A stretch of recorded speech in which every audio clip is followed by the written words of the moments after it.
Hi, I'm Emily, obviously. That's my name, and it's right here too. And I'm talking about bringing punch cards to the cloud, because why wouldn't you want to bring these to the cloud? So first, a little bit about me. I'm Emily, and I work at CloudReach, thanks to Paul for the awesome CloudReaching GIF. And I live in Las Vegas, and I like to build random stuff like this. At the top left is a little furry conference badge that I made, and then on the right is Transparencies, which was an interactive mural I made while I was working at Grow. And it actually uses some of the similar technology to this, so it's relevant. So that was using thermal cameras, though, not just web cameras. But anyways, we'll talk about that a little bit later. So this whole talk is because of Linda. And so if you get Linda, if Linda convinces you to talk at a conference, she'll get you to talk on a podcast, and then you'll talk about COBOL and punch cards and stuff like that when you're supposed to be talking about serverless, and then you'll end up working on another project and buying a bunch of punch cards, and then you'll end up talking at another conference, and I mean, luckily I don't think there's any podcasts here to talk on and like get Linda to row me into more conference ideas. So yeah, it's all Linda's fault that I'm here. Yeah, so punch cards. So these things, have people seen these before? Some people probably have. Some people haven't. Yeah, so I was demoing this a little while ago, a couple weeks ago, and it was really interesting. Some people were like, oh yeah, I use these at work, and then some were like, oh, I learned this in college in the 70s or 80s, and unfortunately for me, when I was in college, we just had Solaris workstations, so we didn't have punch cards. So that's kind of sad. But yeah, so first off, also people are always asking me where to get them. And eBay, just like everything else, everything is on eBay. So you can get punch cards on eBay, you can get these punch cards on eBay, you can get these little porta-punch machines that will punch your cards if they're perforated. I just got this in, which is an alignment guide, so you can put your punch card in, and it'll show you if the lines are lined up properly and everything. So yeah, eBay. eBay has everything. So this talk is not sponsored by eBay, though. So a quick history of punch cards. So this Herman Hollerith guy with the great mustache, he sort of pioneered the use for the census in 1890, and he was working for the census, and then he made another company, the Tabulating Machine Company, and they cut the census time down from 8 years to 6 years, which is still a long time, but it's really good. And so yeah, and then Tabulating Machine Company became part of IBM with a bunch of other companies, and then, you know, IBM is making punch cards, and now they do other stuff too, but yeah, so IBM had a big part sort of in the history of punch cards. In 1928, this style came out, which was 12 rows, 2 of which aren't marked, 80 columns, and they switched from circle holes to rectangular holes to fit more data on one card. So yeah, and also, yeah, if 80 columns sounds familiar, that's a big reason why, yeah. So yeah, so this was, well, these were before terminals. Yeah, these were the pre-terminals, and this was your one line of code. So you would have 80, earlier it was 72 because the first 8 would be like a line marker or like continuation marker, stuff like that, and then you would only have 72 usable, and then later on it was full 80. But yeah, so this is the original 80 characters, not the terminal business. So yeah, so this is a picture of one of these. This is a punch card. So like I said, there's 12 rows going up and down, 80 columns. The top 2 rows aren't labeled. I don't know why. Somebody will probably explain to me why. But also, you weren't hand punching them, so you were using a machine. So the top rows, there's 12 and 11. I also don't know why they're 12 and 11, or X and J, and then you have 0 through 9. So, and there's a couple of variations. This one is for a program calculator by Wang Computing. So I don't know what that's used on, but it was used on something. So it came with one of these Porta-Punch things that I bought. So it's interesting to look at. I'll have these around if you want to look at them later. So you're probably wondering now how you take 0 through 9 and 11 and 12 and make ASCII and code. And so back in the day, I thought of this because when you're looking through encodings, every single company had their own encoding. So, or multiple encodings, because back then everything was new. They were using everything for specific use cases. Like, I mean, the census might use a different punch card than something else. And so, yeah, everybody had their own. Everybody sort of had a different standard based on what the language was that it was supporting, based on the use case, stuff like that. In general, the 80-character ones were fairly consistent with A through Z and 0 through 9. And they used either 1 or 2 punches. And then 3 punches was used later on, we'll see, for special characters and stuff like that. So this is, I think, the most confusing slide in the presentation. The next slide will have a visual demonstration of this, but basically, on the punch card, 0 through 9, if you just mark that column as a digit 1 row punched, then it's the number. If 12 is punched and then 1 through 9, it's A through I. 11 and a number 1 through 9 is J through R. Just like 11 and 12, another thing I'm wondering is why 0 with the 1 punched is slash. That was pretty consistent. For some reason, they decided to put slash there in the middle, and then the rest is S through Z. And the special digits were 3 usually characters, but we'll see that right now. So this is a punch card from IBM, and it has, as you can see, the first 9 or 0 through first 10 or 0 through 9. Then you have A through I. So you can see 0 through 9 is just 1 punch. A through I is 2, and the 12 block is punched. So, and so on. And then you can see the special characters at the end are just wildness. It's hard to read. And yeah, everybody was different, so nothing was consistent. So anyways, these things are pretty obsolete. I mean, you had to buy them on eBay. Some obscure printer might still print them, but I don't think anybody still prints them. You know, they're obsolete. They're not used anymore. But the cloud is new and alive and cutting edge and exciting. So what if we combine punch cards and some computer vision and cloud functions, and then we make punch cards as a function as a service? Why not? So actually, as I was joking about this with Linda, and then we started talking about it, and I started thinking, mainframes, back in the day, you know, this is about 100 punch cards. You would take this program, punch it out, type it out, hand it to the punch card, the operator of the mainframe.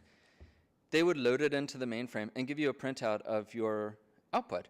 And it's really similar to cloud functions in that you write this code on your computer, you deploy it with serverless or manually or whatever into the cloud, and then it prints out some output via logs or whatever. And so, yeah, there's some interesting analogs there. And so also just, I know like chasing new trends is really exciting.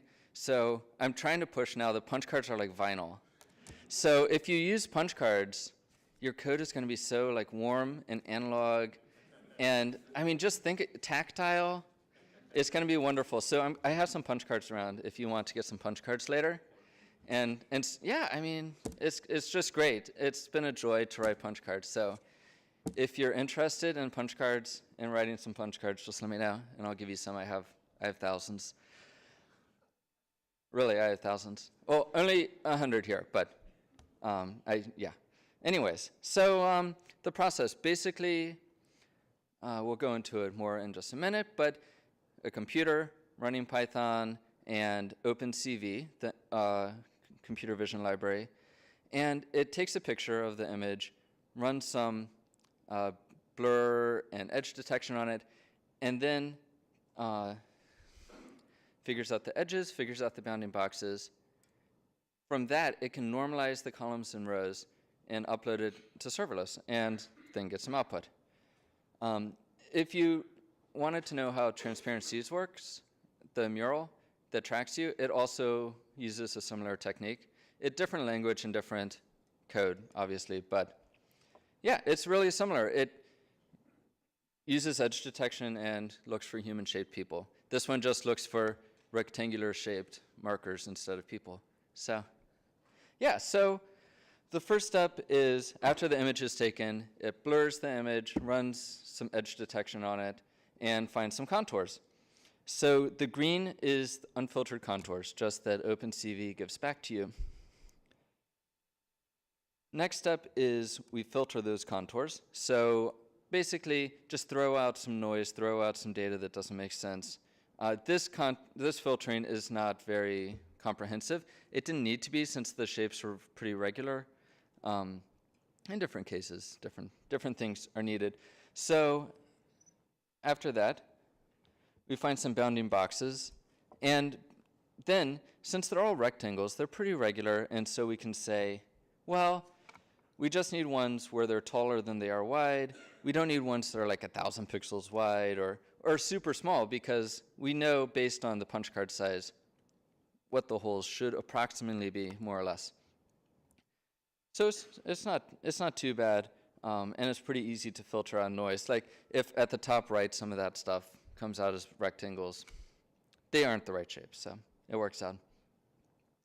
And so from that, yeah, there's just some magic, some Python, some shell scripts. Nothing important, nothing too exciting. We normalize the columns, so you end up with XY coordinates of all the bounding boxes, and from that, you can normalize it, and figure out, okay, these things are roughly in column 1, these are in column 2, and so on. And from there, you get this, which is super small. But if you look at, this punch card, for instance, you can see one punch per column, and it alternates 1 through 8, and then zeros in between. So 1, 0, 2, 0, 3, 0. So the text on the last slide was really small, so you can see the line right above the circled one is the normalized data. So it's detecting a 0, and then 1, and then a 1 and a 0, and so on. And so, yeah, it computes 1, 0, 2, 0, and so on, and then uploads it to serverless, and the output is that. So, yeah, it was really exciting the first time it worked. It was pretty amazing.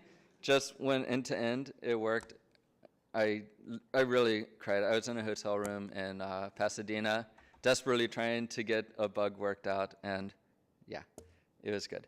So the summary is it runs Python, runs OpenCV. Right now it only works on Linux because if you try to run it on Mac, just weird stuff happens.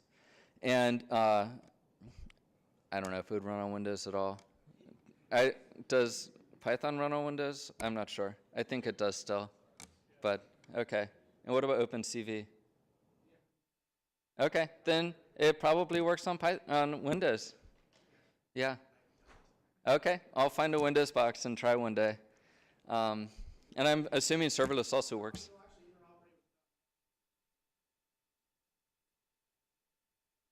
Oh, that's terrifying.